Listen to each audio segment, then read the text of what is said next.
Hello, class. Today we're moving on to lecture 2, and we're going to be talking all about the Constitution. Now, just as a reminder, I'm not going over every single slide in our lectures. You do have access to all the lecture slides on Canvas, but I'm going over certain points and themes within each lecture so it becomes more digestible. So we're not starting on slide 1. We are, however, going to dive right into the US Constitution. Now, a good way to think about the US Constitution is really the ultimate rule book for how the country must be run. Okay, it's our guiding document. It is the foundation of legality in our country. And believe it or not, we are a relatively young country, right? We're only like 200 and change years old. But we have the world's oldest constitution that is still in use, which is quite unbelievable. And you might look at that and say, well, that's great. That means it works. You might also look at it and say, that's terrible. It's way too old to be relevant to today.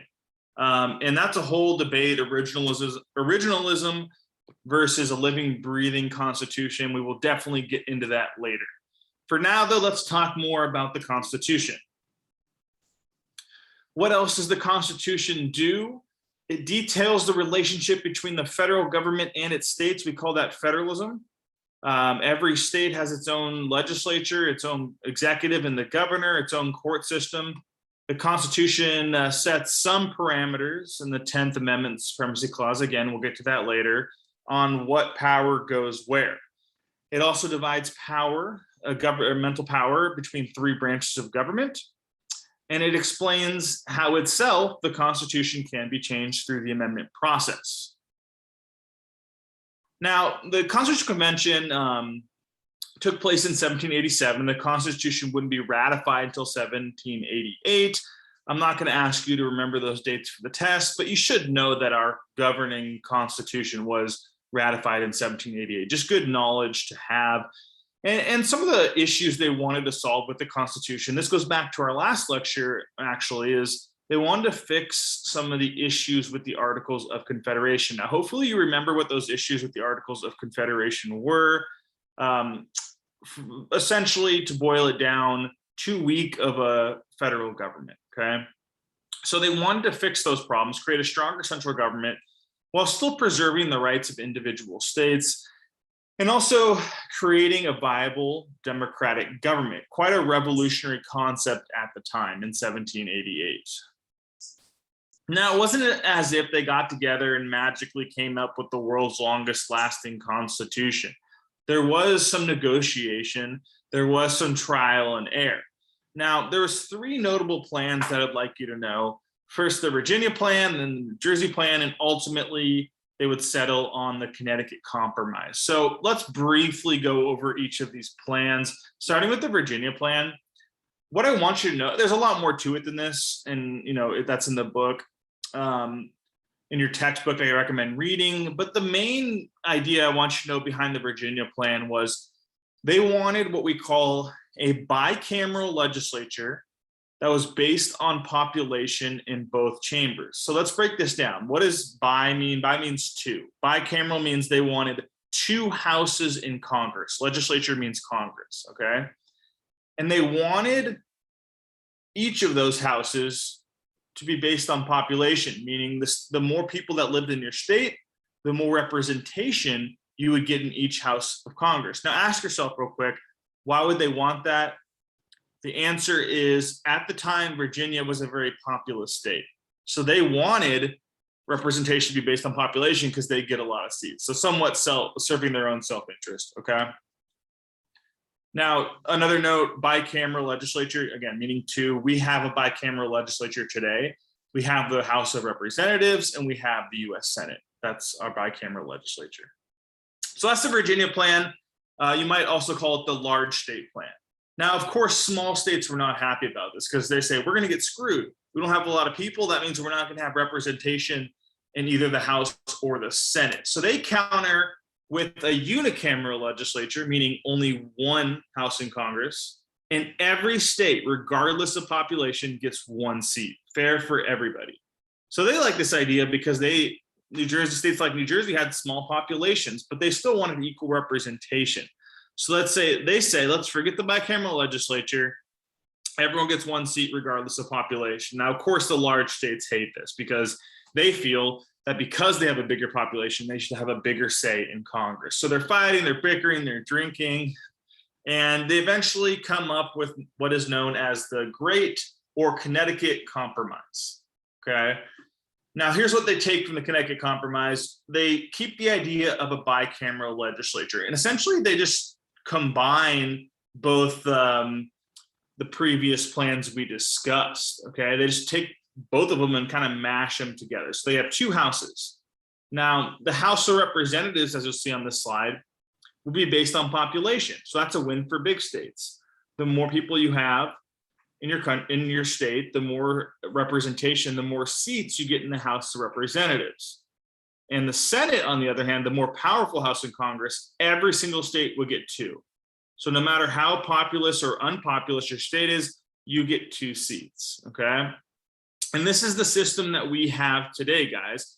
We have a House of Representatives, and that is based on the population of your state. So large states like California get a lot of representation.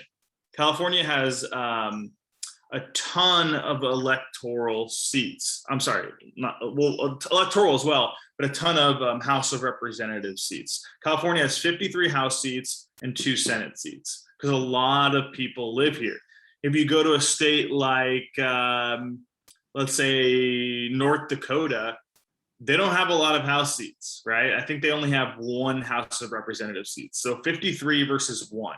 So big win there for large states. The Senate, on the other hand, everyone gets 2. That's a huge win for small states. So despite the fact that, again, a country like Idaho or somewhere, North Dakota, somewhere where not a lot of people live, gets the same amount of seats in the Senate as California and New York, where essentially everybody lives. So that's a huge win for small states. And I would say, looking at this now, the small states won the deal because the Senate's more powerful house than the House of Representatives, and they get equal representation in the Senate. So I would say a win for small states. Also in the Connecticut Compromise, you get the creation of Electoral College. You get the establishment of a Supreme Court. These are constitutional things, right? You get lifelong Supreme Court tenure, meaning that Supreme Court members serve until they retire or die. You get veto power for the president, a check and balance. We'll talk about that later. Also in the newly adopted Constitution, we have 2 important clauses. Now, these are important. I'd like you guys to know them.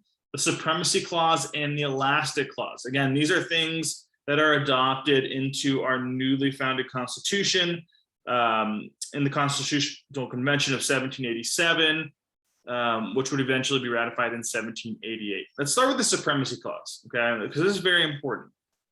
The Supremacy Clause, and this is constitutional, states that federal law is the supreme law of the country, and therefore, and this is our interpretation, federal law will trump state law. So think of how that's relevant today. We live, or most of us, I'm assuming, live in California. In California, marijuana is a legal drug, okay? However, federally is a Schedule I illegal drug, okay? Schedule I, a very harsh illegal drug, meaning that it's illegal federally, it's legal in the state of California. Now, let's say you're operating a big grow house or a huge marijuana operation. The federal government can arrest you and prosecute you for breaking federal law, and there's nothing the state can do about it, even though you're within state borders, okay? That's the supremacy law, guys. Anytime a federal law conflicts with the state law, the federal law is going to win out because of the Supremacy Clause. Next, we have the Elastic Clause. So again, these are things that are in the Constitution. The Elastic Clause, also known as the Necessary and Proper Clause, states the federal government can do what is necessary and proper to run the country effectively. Now, this is very vague language. You'll notice a lot of vague language in the Constitution, some intentional. Basically, what this is saying is the federal government, Congress, can do what it needs to do to run the country effectively. What does that mean? it's open to interpretation. So you'll sometimes see the elastic clause stated as a reason for the federal government making a decision. So it just gives them a lot of leeway to do what they need to do to run the country. Okay, so two very important clauses. What else is in the US Constitution? The federal government can regulate interstate commerce, but not intrastate commerce. What's the difference? Interstate is when it crosses state lines. Intrastate is when it remains in one state. And the same goes for crime, right? Let's say you kidnap someone and you drive them, 10 miles in the same state. You're going to get prosecuted at the county or state level, right? However, if you kidnap someone and cross state lines, now it's a federal issue. Or you're selling drugs and you're driving across state lines, now it's a federal issue because you cross state lines, okay? Also in the Constitution, you get the creation of National Army and Navy. A national currency is created. It gives the government the ability to enforce taxes. And very importantly, it creates what we call a separation of power.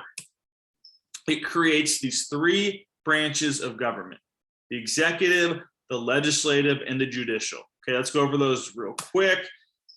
The executive branch, as you know, is the president and his staff, our current president, Joe Biden. Congress is including the House of Representatives and the Senate. Again, that is a bicameral, that is the legislative branch, bicameral Congress. And of course, the courts. Here is the highest court in the land, the Supreme Court. Now, there are 9 justices, and we've had quite a few replacements in the last few years. So a lot of new faces here. I just had to update this picture. Now, what I like to do when this is in class, I ask the class to see how many of these people they can name. I think it's worth knowing who these 9 individuals are. It's extremely important. Their decisions affect all of us in one way or another. So see if you can try to memorize these. I'm not necessarily going to test you on name these people, but I might ask you name one judge or something in the future, okay? Okay, so why did the Founding Fathers create these systems of three different types of power sharing structures in the government? A lot of that has to do with checks and balances, but we're going to cover that in our next section, lecture 2B. So I will see you guys soon in that other lecture.